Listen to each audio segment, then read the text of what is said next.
Do you remember the movie Black Hole? People love it more than any other movie ever. The whole theater gasps when Geraint takes off the humanoid robot's mask and shows the face of a man who is almost dead. I can still remember the quick breaths and terrified whispers. The scream that comes out when Reinhardt's scary face shows up behind Maximilian's red glass a few seconds later. That's how people felt when they thought Disney would never do something like this. That being said, the real black hole appeared outside the camera and dragged the whole production into accident after accident. A famous author lost his job before he even had lunch. A female star almost died in a terrible accident. A costly model of a rocket was also stolen in a very violent way from a place no one would have thought. Here are 15 shocking facts that you might not know about the black hole. You have to watch all the way to the end because the last one will blow your mind. The moment the fairy tale cracked was Disney's first PG movie. We remember that Disney used to be a very safe place. When you turned on the TV, there was castle music playing in the background. Everything was in order, so no one had to worry. The kids laughed. The adults were calm. There was always soft color around evil, even when it showed up. Then, in 1979, the black hole showed up and softly broke everything apart. Families went into the theater with a common idea. Disney it is. What could be scary? Following that, they kept quiet as they watched robots crush people. Cutting each other up with moving blades or robots. Scientists in their 40s and 50s fighting about the right to control life itself and what that means. Talks that aren't appropriate for kids. The language was even worse. Oh, crap. There were words being said in the theater that Disney had strictly banned in the past. It wasn't just a shock for kids who grew up with bedknobs and broomsticks or Mary Poppins. It hurt to remember it that way. Parents were shocked and had to either cover their kids' eyes or say that Disney had changed. The black hole never became a big hit at the movies. Like Star Wars, but it made a small hole in the wall of fairy tales. Darkness started to creep in through that crack. There would be no Tron, Return to Oz, or strange live-action fantasy movies in the 1980s if there wasn't a black hole. It also proved something that no one had dared say before: even the nicest studio in the world has a bad side. 14. A name that can't be sold in a history that went in a different way. As a child, I always thought that famous science fiction figures were doomed from the start. After the fact, I learned that one small moment can change the course of film history. Gary Nelson was looking for a new face when he hired the black hole head. A young actress from New York caught his eye. She was smart, sharp, and had eyes that could stand up to the abyss of space. Idris Weaver was her name. Nelson thought she had the cool gravity of a real scientist, which was just what the movie needed. When her name got to the leaders, though, they didn't like her at all. That name is way too ugly to boost sales. That was it. The door was shut because the name wasn't Disney-friendly. Weaver left.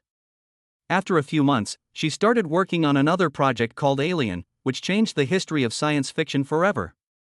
It's almost painful how ironic this is. The studio that didn't think she could be sold missed the woman who would change the way women are portrayed as sci-fi heroes. Disney went with Yvette Mimieux because she is a well-known actress. Just like Disney. Mimieux wasn't like Ripley. In a different way, her Dr. Kate McRae was quiet, smart, peaceful, calm, and impossible to break. She was the first woman to play a scientist in a Disney live-action movie, though, so she made history. 2 ways to go, 2 results. Weaver became a worldwide figure because of a conservative choice. Disney stuck to custom and chose a small step forward over a big change. 13. Disney may not be able to go back once Norman Bates gets on a spaceship. Before he went on a Disney spaceship, Anthony Perkins taught a whole generation how to be afraid of a guy who looks like everyone else. The black hole was even scarier when I thought about that part, the one that used to make theaters silent. Something feels wrong as soon as he steps on board the Disney spaceship. It's like it doesn't fit. Psycho left a deep-seated sense of unease in people's minds that Perkins takes with him. Dr. Alex Durant doesn't play it too seriously, he whispers. He has an odd kind of respect for Reinhardt. There is nothing above the surface, which is exactly what makes it scary. After that comes death. Geraint is crushed by Maximilian's spinning blade. Hugo is in red. In seconds, metal grinding, mechanical action, and a body were all gone. The scene is one of the bloodiest ones Disney has ever made. The audiences weren't ready. At that very moment, the black hole crossed the last line of Family Disney. What happened to Perkins didn't just shock people, it made the movie famous. No one could be sure that everything would be okay after that scene. Norman Bates got on a spaceship. After that, Disney could no longer go back to where it felt safe before. 12. Robot Bob was made from broken things. Do you remember Bob the robot? He wasn't strong. But almost everyone who saw the black hole wanted to keep him safe. Bob looked like he had been through a lot. He was broken and twisted, like he had been forgotten for a long time in a dark part of the Cygnus. And that feeling was the thing that gave Bob a soul. Not many people know that this look wasn't meant to be this way from the start. Gary Nelson hated the first design director as soon as the model shop sent it to him. It was too clean, too even, and too new to be real. No way did it look like a machine that had been lost on a dead ship for 20 years. It looked like something that had just come off an assembly line. Everyone on the group was shocked when Nelson grabbed a baseball bat, ran at the clay model, and started hitting it over and over until the head was dented. The body leaned sharply to one side, and there were cracks all over the surface. That was the Bob he wanted to see when he finally stopped. The team rebuilt the robot to look exactly like the broken one. On screen, Bob's flaws made him a weak machine, a hurt person in a world that didn't care about them. And people, especially kids, quickly agreed with it. In a strange twist, one of the most famous robots in Disney history wasn't made with great care, it was made by destroying things on purpose. 11. The 4-hour worker in the band pitch. When Disney set out to make serious science fiction, they quickly found out something that made them feel bad. The authors who wrote about nannies who could fly with umbrellas or cars that could talk weren't enough. It was a risky move to hire Harlan Ellison to show Hollywood that this time it's real. Ellison wasn't like other writers. He was famous, and his name was on the famous Star Trek show The City on the Edge of Forever. When Disney hired Ellison, it showed that it was ready to try new things. But Disney forgot one very important thing. Ellison never took a break. Ellison went to the studio cafeteria for lunch on his very first day. He sat down with a group of writers and directors and started to make a fuss. When Ellison pitched an idea for a new animated movie, he made up an X-rated plot with Mickey Mouse, Donald Duck, and Tinker Bell in shockingly adult settings. He even used sounds to act it out like he was on stage by himself. The table got cold. They didn't know that Roy O. Disney, Walt Disney's nephew and the head of the company, was sitting right next to them at the table and listening to everything they said. Ellison went back to his office before lunch was over. He didn't have his tag. A letter to quit was on the desk. He had only worked for Disney for about 4 hours. It wasn't just a firing.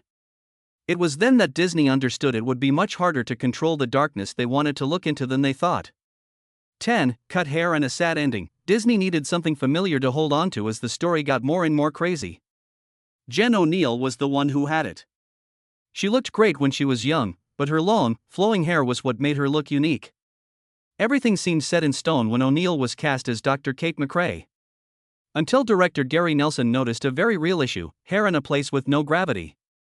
At that time, there was no CGI. There was no way to make hair move in Photoshop. The wires looked fake. It was stiff because of the gel. Every trick would be caught on camera. Cutting the hair was the only thing that would work. It was almost mean to ask an actor whose image was built around having long hair. Even though O'Neill was sad, she wanted to keep the part. She asked the famous hairdresser Vidal Sassoon to cut her hair on set. They cut their hair as a way to say goodbye. There are stories that O'Neill drank a few glasses of wine to keep herself steady as each lock fell. When it was over, she was shocked mentally and might not have been able to think straight. She took the car home. On the way, there was an accident. It was so bad that O'Neill had to go to the hospital and couldn't go back to work. Disney didn't wait because millions of dollars were on the line. They found someone else to do the job, and she agreed to have Yvette Mimur cut her hair short and wavy. Someone else took over a part, a career went in a different direction, and there was a tragedy behind the scenes that people would never see on screen.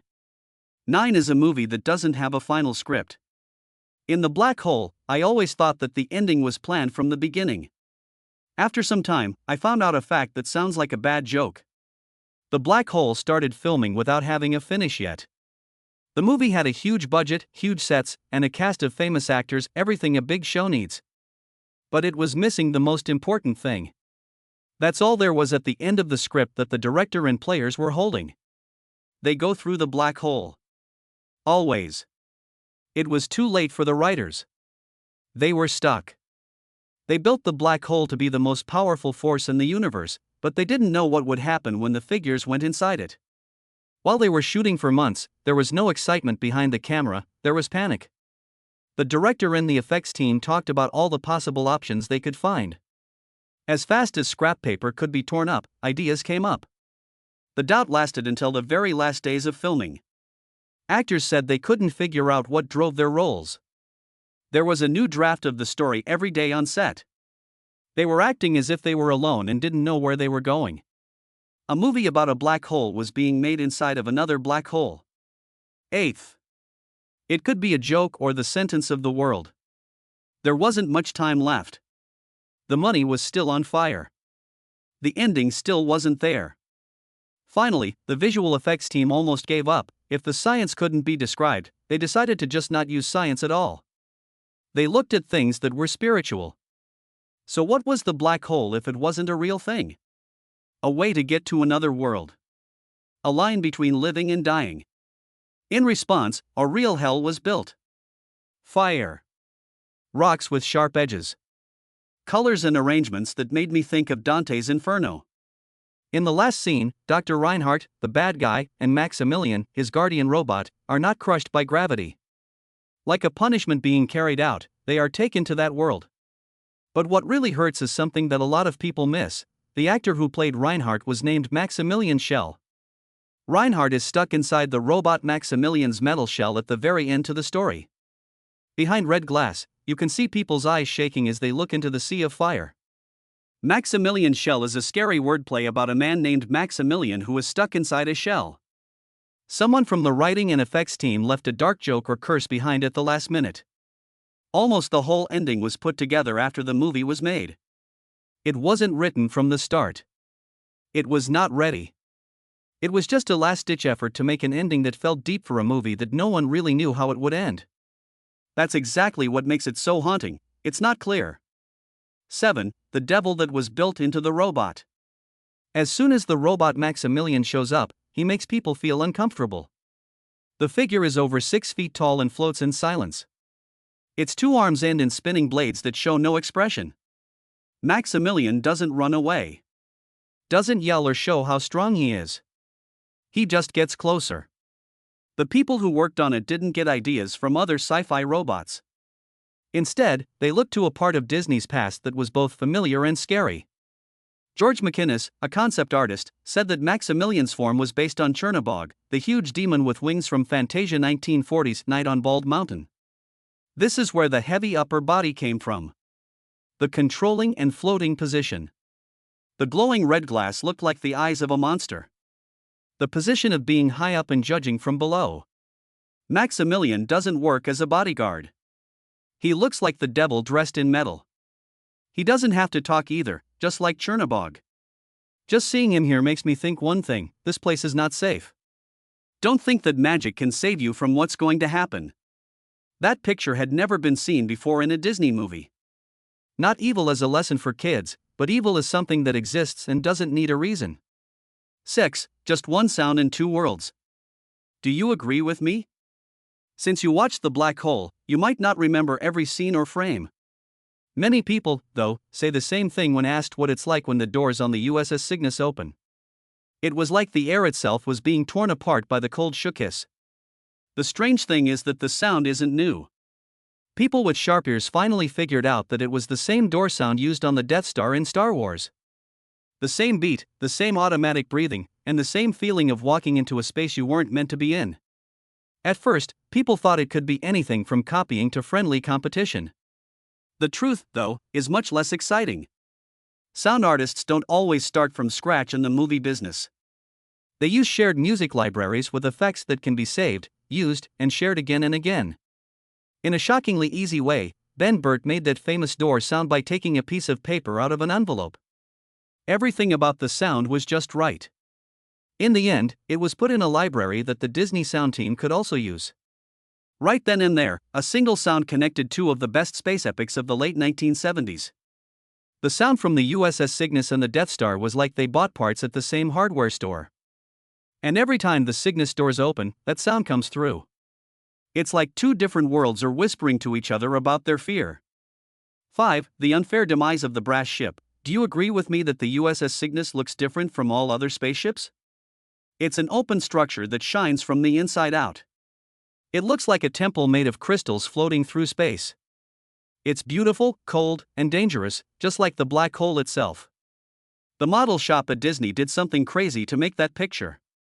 They made a model that was 12 feet long, 175 pounds, and mostly made of brass so that it could handle a complicated lighting system inside with thousands of tiny lights. The model cost over $100,000 in 1979, which was a huge amount of money. It wasn't just a fake. It was a masterpiece. You'd think that kind of thing would end up in a museum, but the Cygnus ended up in a truly sad place.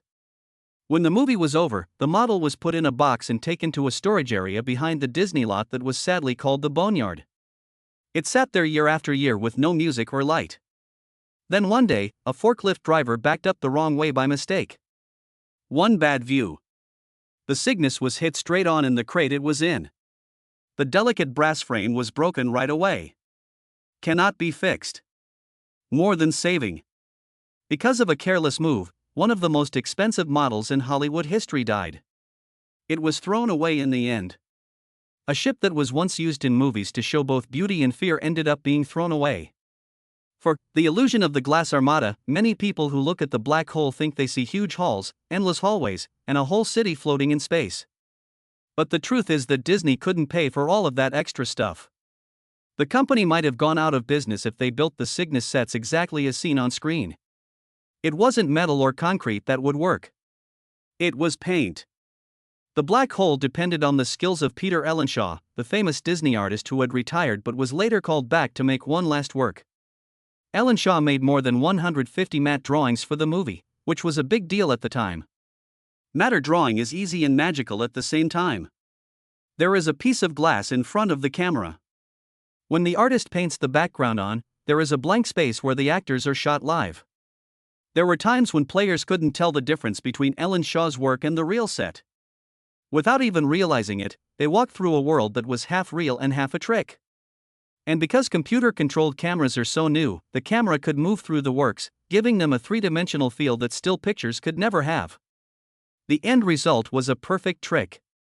There was a fleet made of glass, a church that floated in the air, and a world that didn't exist but looked more real than the real world. The Black Hole isn't just a movie, in a way. There are moving works by Ellen Shore in this gallery. 3. The bad words that didn't fit the Disney style. If you had to pick one thing that the black hole left behind, it probably wouldn't be the story or the images. It would be the score. For many years, the name Walt Disney Productions was almost always linked to something G-rated. Family movies are safe and good for kids, so adults don't have to worry about them. Following Star Wars, Disney began to understand a hard truth. It wasn't cool to have a G rating anymore. It was no longer good for the box office. People in their teens and 20s thought G-rated sci-fi movies were for kids. They didn't buy any tickets. Disney needed something very small but very important PG in order to compete. Not because the content was really scary, but because PG meant there was a sense of edge, risk, and depth. When the MPAA watched The Black Hole, they gave it a grade of G. That was a bad thing for Disney. Stories say that the directors went back into the editing room to add mild swear words, not to add more action or blood. Oh no. Hell. This meant that Disney movies now had words that were strictly banned in the past. These were written not because the characters needed them, but because the ranking did. The plan worked. The movie was changed by the MPAA to PG. And Disney officially broke a rule it had set for itself for the first time. What's more, this move that broke the rules made way for something much bigger. Disney was able to make adult movies under the Touchstone Pictures name without tarnishing its main family brand. 2. A toy company picks the wrong horse. Mego had most of the action figure market in the 1970s. They knew how to make money with movies. Then, in 1976, they did something wrong that would go down in history. The Star Wars license was offered to Mego, but they turned it down. They believed the movie would not do well. It was picked up by Kenner. The rest is history. Because of that mistake, Mego was determined not to miss out again. They saw a chance to make things right when the black hole showed up. A movie about space. It has Disney in it. Spaceships, robots, and bad guys. They put everything on the line. Mego got the rights and spent millions of dollars making a whole line of toys. Also, the toys were really well made. Later, a lot of fans said that the black hole figures were better sculpted than modern Star Wars figures. One thing Lego didn't think about, though, was kids. Kids didn't want to play with a crazy expert who was heavy on ideas. They didn't want to hold a robot going down to hell. There were no lightsabers or clear fights between good and evil. Year after year, the toys just sat on the shelves. Losses from the black hole and the fact that Star Wars was still the biggest seller broke Lego. The business shut down in 1982. When black hole merchandise didn't do well, it was the last straw for one of the biggest toy makers in the 1970s. 1. The Academy was still impressed by the black hole, even though it was a mess. This is the weirdest thing about the black hole. Even though things are crazy and there is no clear path. Even though no one was sure what kind of movie it was, the Academy had to give it an award. The movie was nominated for 2 Oscars in 1980, Best Cinematography and Best Visual Effects. That was a big deal for Disney. This company was known for making animated movies and fairy tales, not serious science fiction movies with real people.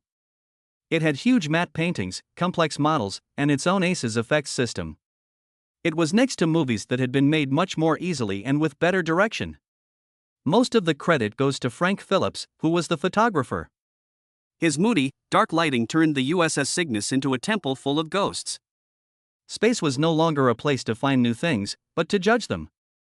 These awards showed that Disney had a big role to play in the sci-fi genre. For a studio that had been written off for a long time as a fairy tale business, being talked about at the Oscars in serious technical categories was like going to a new planet. The black hole will still be there after everything is over, just like Cygnus. It was the Disney movie that went dark before Disney was ready to admit it had one. There was doubt and risk in the making of this movie, and it ends with pictures that not even adults are sure they fully understand. That could be why the black hole never really goes away. Should you remember the Cygnus robot Bob Maximilian or that scary finish? Let us know in the comments what part stuck out to you the most. Also, don't forget to share, like, and subscribe so you don't miss any more movies.